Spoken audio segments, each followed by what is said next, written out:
إن الحمد لله نحمده ونستعينه ونستهديه ونعوذ بالله من شرور أنفسنا وسيئات أعمالنا. من يهده الله فلا مضل له ومن يضلل فلن تجد له وليا مرشدا.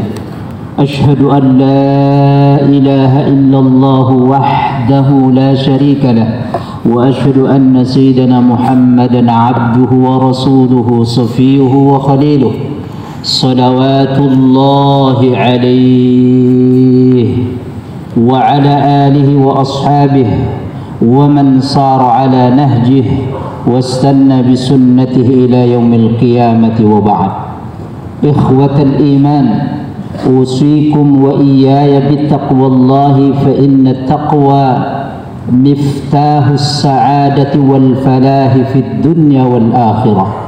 فقد قال الله تعالى في كتابه الكريم: أعوذ بالله من الشيطان الرجيم، يا أيها الذين آمنوا اتقوا الله حق تقاته ولا تموتن إلا وأنتم مسلمون.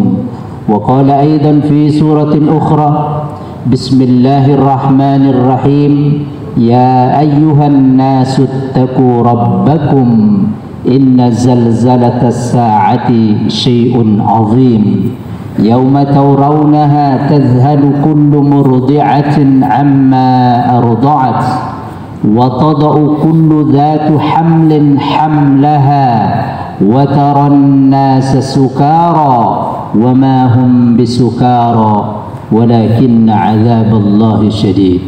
وقال رسول الله صلى الله عليه وسلم في حديثه الشريف عن أبي هريرة رضي الله عنه أن رسول الله صلى الله عليه وسلم قال: سبعة يظلهم الله في ظله يوم لا ظل إلا ظله، إمام عادل وشاب نشأ في عبادة الله ورجل قلبه معلق بالمساجد ورجلان تحابا في الله اجتمعا عليه وتفرقا عليه ورجل دعته امرأة ذات منصب وجمال فقال إني أخاف الله ورجل تصدق بصدقة فأخفاها حتى لا تعلم شماله ما تنفق يمينه ورجل ذكر الله خاليا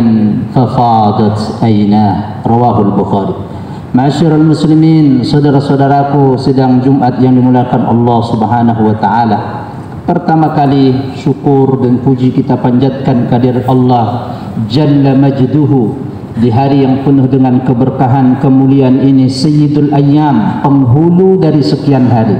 Allah Jalla Jalaluh masih menganugerahkan kepada kita semua yang hadir nikmat kesehatan jasmani dan rohani, nikmat halawatul iman, nikmat manisnya kita hanya mengabdi, beriman, menyembah kepada Allah Subhanahu wa taala, dan nikmat-nikmat yang lainnya yang jika kita ingin menginventarisir, menghitung kebaikan nikmat yang Allah berikan, tentu tidak akan pernah bisa. Wa in ta'uddu ni'matallahi la tuhsuha.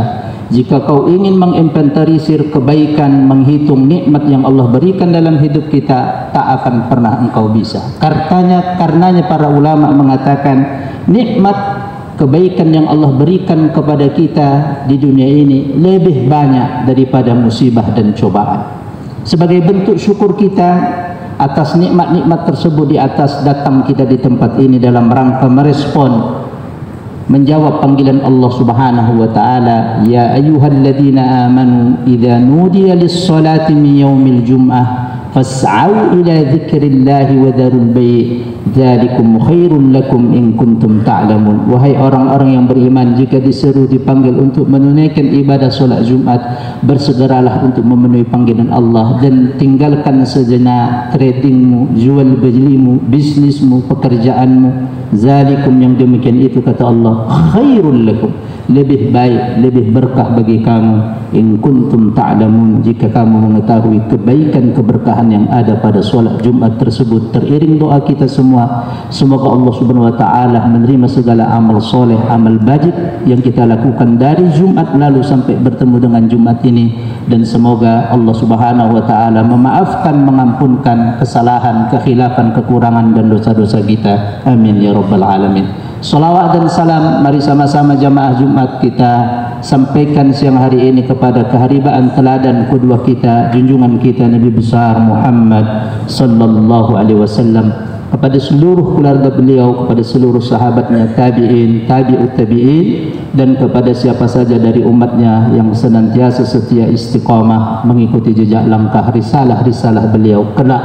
Semoga kita semua yang hadir diakui menjadi pengikutnya, diakui menjadi umatnya, bagian dari umatnya, bisa mendapatkan syafaat beliau nanti di padang mahsyar. Allahumma amin. Khatib berwasiat pada khatib pribadi dan kepada semua saudara-saudaraku kaum muslimin Jumat yang dimuliakan Allah Ta'ala.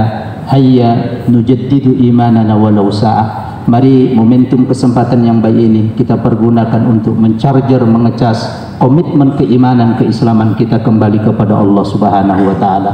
Khatib mengambil tema khutbah singkat pada hari ini, as-su'ada'u fil akhirah. Orang-orang yang berbahagia nanti di akhirat. Jamaah sekalian yang rahmat Allah taala, ketika nanti terjadi kiamat, dunia ini habis.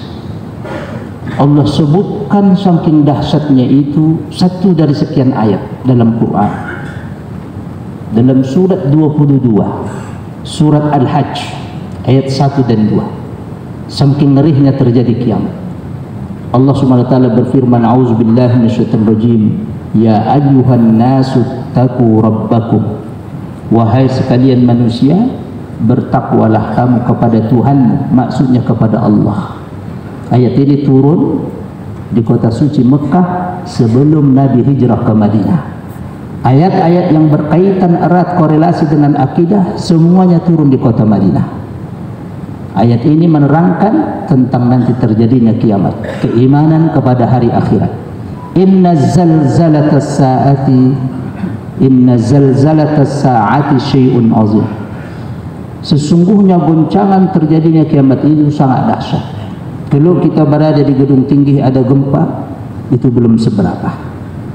Saking dahsyatnya itu miniatur goncangan kiamat itu, Allah langsung terangkan ayat kedua. Yauma tarawunaha, ketika engkau nanti menengok, menyaksikan kejadian itu, tadhalu kullu murdi'atin amma arda'at. Semua wanita di dunia ini, seorang ibu yang menyusui, menggendong bayi anaknya tercinta, dicampakkan begitu saja. Saking dahsyatnya. Kita tahu fitrah seorang wanita ketika diberikan amanah momongan anak, dengan hanan, dengan mahabbah cintanya dia akan gendong, dia akan peluk. Tetapi begitu nanti terjadi goncangan kiamat, dia tidak sadarkan anaknya sendiri dibuang. Yang kedua, wa tadau kullu zati hamlin hamlah. Setiap wanita di dunia ini yang mengandung, baik kandungannya muda atau tidak, atau separuh muda atau tua kandungannya, ketika itu seketika dia melahirkan. Ya Rabb, saking dahsyat. Wa taran nasa sukara, kata Allah. Selanjutnya kau tengok, kau saksikan manusia semua tidak sadarkan diri, mabuk. Wa ma hum bisukara. Allah kemudian mengatakan, melanjutkan firman-Nya, mereka sesungguhnya bukan mabuk, bukan tidak sadarkan diri. Apa yang membuat itu terjadi semua jamaah Jumat? Walakinna azaballahi syadid. Di hari itu siksa Allah sangat pedih bagi mereka yang tidak taat beragama. Ini keyakinan kita. Maka tugas Nabi ada dua diutus oleh Allah, basyiran wa nadhir. Nabi kita Muhammad memberikan kabar baik, reward, penghargaan, dan nadhira, memberikan peringatan, punishment, supaya kita seimbang dalam hidup ini.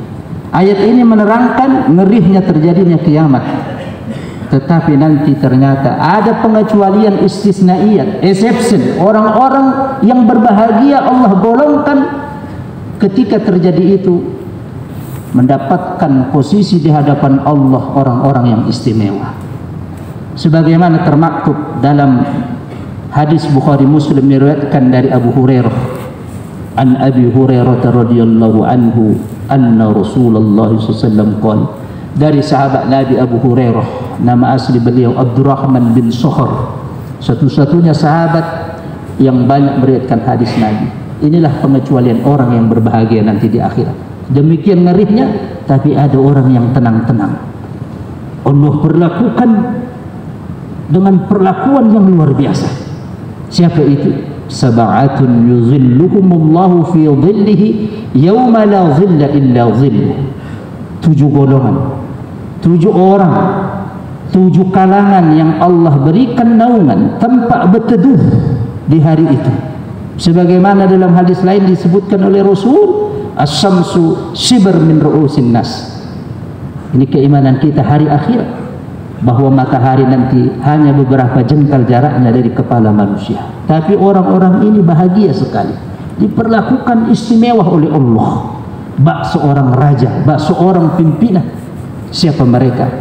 Di mana saat itu tidak ada lagi tempat berteduh kecuali tempat berteduh bernaung dari Allah. Yang pertama, jamaah sekalian, imamun adil, pemimpin yang adil bijaksana.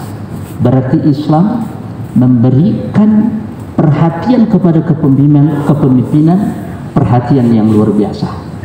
Berarti dalam Islam kepemimpinan itu nilainya strategik, yang adil, bukan orang yang banyak kuasa haji, tetapi pemimpin yang bijaksana dalam skala kecil, skala mikro ataupun makro, kepala rumah tangga dan seterusnya. Orang yang adil meletakkan sesuatu pada tempatnya, diperlakukan Allah Subhanahu wa taala nomor 1. Yang kedua, wasyabun nasya'a fi ibadatillah, anak-anak muda yang tumbuh berkembang taat kepada Allah Subhanahu wa taala. Bukan orang tua, tetapi anak-anak muda, generasi anak-anak kita yang tumbuh berkembang taat dia kepada Allah Subhanahu wa taala masa-masa mudanya. Yang ketiga, seperti kisah Ashabul Kahfi, sekelompok anak-anak muda 7 orang yang kemudian menyelamatkan diri dan keimanannya dari kejaran seorang raja yang zalim, Raja Dqyanus, diutus padanya bin Daud, kemudian ditidurkan oleh Allah, diselamatkan 309 tahun, dan jejak sejarahnya guanya masih ada di Yordania. Yang ketiga, wa rajulun qalbuhu mu'allaqun bil masajid. Allahu akbar. Orang yang hatinya terpaut dengan masjid, rindu dia dengan masjid. Kemanapun dia tugas, masjid pertama kali dia tempat untuk mencari kedamaian, keberkahan, ketenangan. Dimanapun dia bertugas, jangan coba main-main dengan masjid. Di mana saya masih bertugas, jangan coba merecoki masjid. Orang yang seperti ini nanti dilindungi Allah. Mengapa jemaah? Karena masjid adalah rumah Allah. Dia akan mendapatkan tempat yang terpuji, dijaungi oleh Allah. Selama saya menjabat, kalau tidak ada masjid di situ, dia inisiatif untuk membangun masjid di tempat dia tugas. Membana masjidan banallahu baitan fil jannah. Siapa orang suka membangun masjid, walaupun dia kontribusi 1 biji batu bata, 1 sendok pasir, 1 sendok semen, dibangunkan Allah nanti, dia bangunkan oleh Allah nanti istana di surga. Yang ketiga, orang yang hatinya terpaut dengan masjid. Yang selanjutnya, warajulani tahabba fillah ijtama alaihi wa tafarraqa alaihi. Orang yang berteman, bersahabat, bertemu karena Allah. Al-hubbu fillah, cinta karena Allah. Wal bughdu fillah, benci juga karena Allah. Dan yang kelima, warajulun da'athu imra'atun zatu mansubin wa jamalin faqala inni akhafullah. Orang yang digoda oleh wanita cantik, punya kedudukan, punya harta, kaya raya, untuk melakukan maksiat terang-terangan di hadapan Allah, dia tolak kesempatan itu. Percis kisah Nabi Yusuf alaihissalam, ketika istri seorang raja ingin menghinakan, menjebak, dia kemudian tolak jebakan itu, dan Allah angkat posisi Nabi Yusuf, Allah muliakan semulia-mulianya, kemudian dia menjadi raja di Mesir ketika itu. Dan yang keenam sebelum terakhir, warajulun tasaddaqa bisadaqatin fa akhfaha. Orang yang selalu berbagi dia ketika hidup, membantu mensiarkan agama Allah, dia berikan giving dia, sedekah dia, dia sembunyikan fa akhfaha, silent, hatta la ta'lama shimaluhu ma tunfiqu yamin. Rasul menggambarkan sehingga tangan kirinya tidak menengok, tidak melihat apa yang pernah dia bagi dengan tangan kanan. Jadi di mana-mana dia mau berbagi kebaikan tapi tidak mau disebut namanya. Ada saatnya berinfak itu alaniyah, secara terang-terangan. Kapan? Kalau di lingkungan itu orangnya semua bakhil, maka Bapak harus menjadi inisiatif supaya orang kemudian termotivasi untuk mau berbagi. Boleh Bapak untuk alaniyah di situ. Tapi kalau sudah lazim, lebih baik untuk sembunyi-sembunyi atau silent, untuk menjaga niat keikhlasan kita. Dan yang terakhir, wa rajulun zakarallaha khaliyan fafadat aina. Seseorang ketika dia di penghujung malam, dia ambil air sembahyang, air wudu, dia tahan kantuk sejenak, dia tahan lelahnya dunia, kemudian dia istighfar, dia hamparkan sajadah putih, mohon ampun kepada Allah atas salah dosa yang lalu. Mungkin dia dulu sombong, mungkin pernah meninggalkan sholat, istighfar dia sebelum subuh. Sampailah kemudian kata Rasul, fafadat aina, air matanya menetes membasahi bibirnya tanpa terasa. Ainani la yamassuhumun nar, dua tetesan air mata kata Rasul yang tak akan pernah orang ini disengat api neraka. Tetesan yang air mata yang menangis karena takut dengan azab Allah, dan tetesan air mata yang menahan kantuk berjaga di perbatasan. Mudah-mudahan Allah Ta'ala menggolongkan kita satu dari 7 tadi. Kalaulah Allah Subhanahu wa Ta'ala memberikan taufik hidayah, tidak ada yang mustahil bagi kita.